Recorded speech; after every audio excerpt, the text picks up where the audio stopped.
कोशिश की जा रही है। देखिए 28 तारीख कोई तारीख नहीं है, ना इस दिन कोई देश स्वतंत्र हुआ था, ना इस दिन कोई फ्रीडम हुई थी, ना इस दिन कोई संविधान लागू हुआ था, ना इस दिन कोई 26 जनवरी थी, ना इस दिन कोई 15 अगस्त थी, ना इस दिन कोई डॉक्टर अम्बेडकर जयंती थी। लेकिन ये लोग वीर सावरकर को लाकर, जो अब तक कोई देश में नहीं जानता था, जिस वीर सावरकर ने अंग्रेज़ों से माफ़ी मांगी, जिस वीर सावरकर ने हिंदू राष्ट्र की सबसे पहले मांग की, जो वीर सावरकर अंडरग्राउंड ही नहीं खुला आरएसएस का कार्यकर्ता था, उसके आधार पर ये लोग वीर सावरकर के दिन उसका उद्घाटन करना चाहते हैं। जबकि पार्लियामेंट का उद्घाटन करने का जो हमारा भारतीय संविधान है, 41 जो आर्टिकल है, उसमें सारा का सारा पार्लियामेंट से संबंधित राष्ट्रपति को अधिकार है। ये मुर्मू को निगलेक्ट कर रहे हैं और पहले रामनाथ कोविंद को तो निमंत्रण ही नहीं दिया।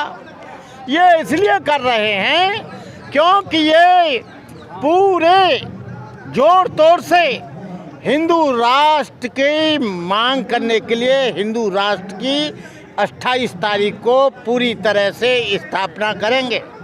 और जो नया संविधान लागू हुआ है, जो 2024 की अभी से तैयारी है, यदि ये 2024 में आते हैं तो जो नया संविधान प्रयागराज में बनाया है सभी शंकराचार्यों ने और यहाँ के सनातनियों ने, मनुवादियों ने, मनुस्मृति को पूरी तरह से लागू करने की कोशिश करेंगे।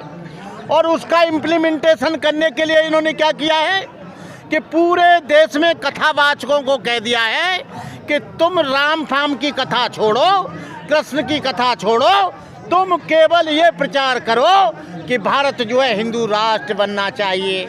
चाहे देवकी नंदन हो, चाहे धीरेन्द्र शास्त्री हों और चाहे अन्य कथावाचक हों, उनको लाखों लाखों रुपया देकर ये प्रचारित किया जा रहा है।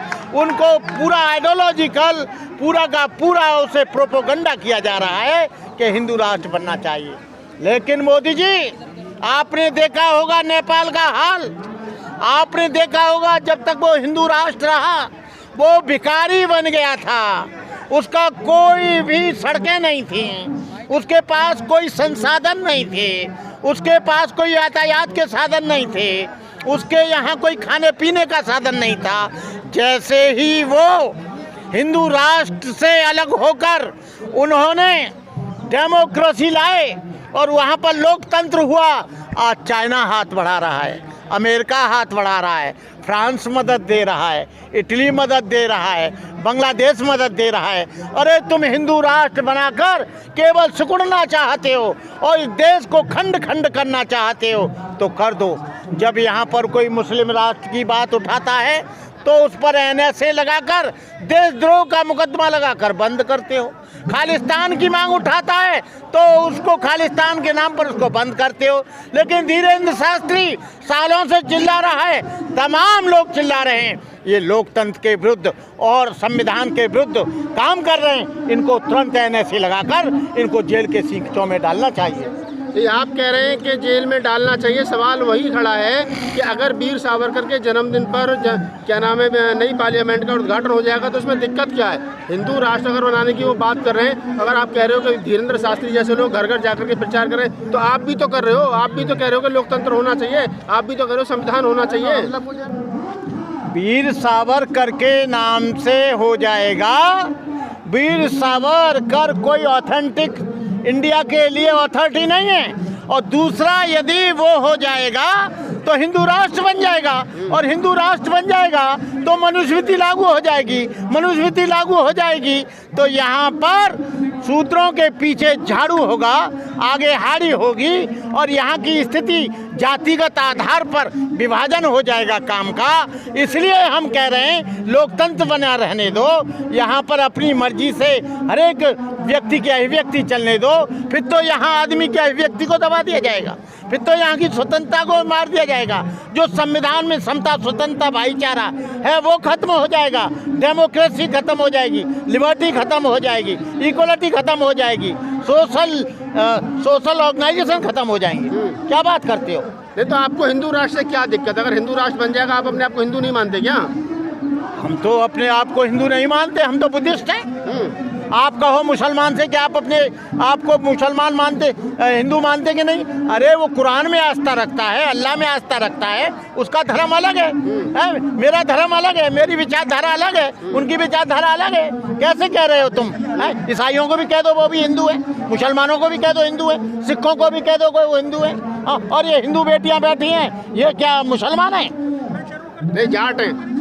अरे जाट हैं तो हिंदू, तो क्यों नहीं भागवत आ रहे हैं? शूद्र हिंदू, शूद्र हिंदू। अरे क्यों नहीं भागवत, मोहन भागवत क्यों नहीं आ रहे हैं? ये शूद्र हैं सब ना, इसलिए नहीं आ रहे हैं। यादव शूद्र, गुजर शूद्र, और ये यादव और गुजर सबसे बड़े छत्री बनते हैं, सबसे बड़े हिंदू बनते हैं। जब मुसलमानों से झगड़ा होने का काम आए तो सबसे पहले इन्हीं को आगे कर देते हैं, और जब अधिकारों की बात आए तब ये हो जाते हैं कि तुम गुजर हो, तुम जाट हो, तुम यादव हो, तुम अहरवार हो, तुम चमार हो। ये कारण है। बाद में नहीं करना, पीछे करो इसे। एक आखिरी सवाल है कि द्रौपदी मुर्मू जो देश की राष्ट्रपति हैं, आखिरकार उनसे क्या दिक्कत है और उनको निमंत्रण क्यों नहीं दिया गया? क्या चाहती है सरकार? मतलब महिला विरोधी है, दलित विरोधी है, क्या है? ये मुर्मू जी पढ़ी लिखी हैं, हमारी राष्ट्रपति, और वो जो है ब्रह्म कुमारी आश्रम से उनकी ट्रेनिंग होकर आई है। इस बात का जवाब वो जितना अच्छी तरह से दे सकती हैं और जानती हैं और महसूस भी करती हैं कि मुझे इसलिए नहीं बुलाया जा रहा है, एक तो मैं स्त्री, दूसरी मैं आदिवासी, तीसरी मैं शूद्र हूँ, इसलिए नहीं बुलाया जा रहा है। तो यही बड़ा कारण उनको निमंत्रण ना देने का? यही कारण है जो उनको नहीं बुलाया जा रहा है और न उनको निमंत्रण दिया जा रहा है। अरे रामनाथ कोविंद तत्कालीन रहा वो, लेकिन उसको नहीं दिया जा रहा है। अरे उनको दिया जाने की तो बात छोड़िए, जगन्नाथपुरी के मंदिर में वो पूजा करने के लिए गए और उसको अंदर घुसने नहीं दिया गया। एक भी कैबिनेट का मिनिस्टर नहीं बोला, ना तो गृह मंत्री बोला, ना प्रधानमंत्री बोला, न रक्षा मंत्री बोला, न कोई बोला, और वो सीढ़ियों पे पूजा करके वापस चला आया।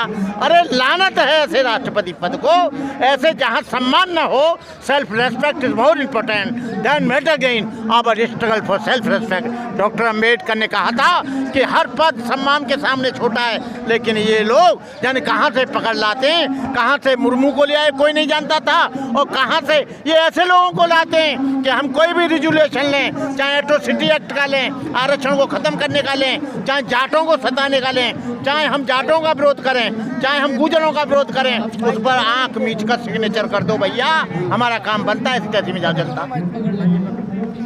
तो आप थे बौद्ध भिक्षु भंते करुणाकरण माथेरा जी, और